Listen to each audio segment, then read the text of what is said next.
এই যে আজকে আমাদের দুপুরের আয়োজন, বিদেশের বাড়িতে দেশি খাবার, দেশীয় খাবার। কুমড়ার বড়ি দিয়ে মাছের ঝোল, গরুর মাংস, আলু দিয়ে রান্না,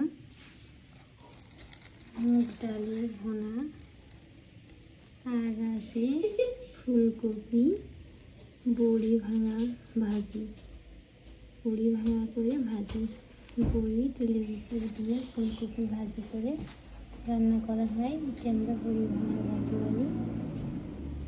কপি ভাজি খুব সুস্বাদু। ফুলকপি দিয়ে বেগুন বড়ি দিয়ে মাছের রান্নাও খুব সুস্বাদু।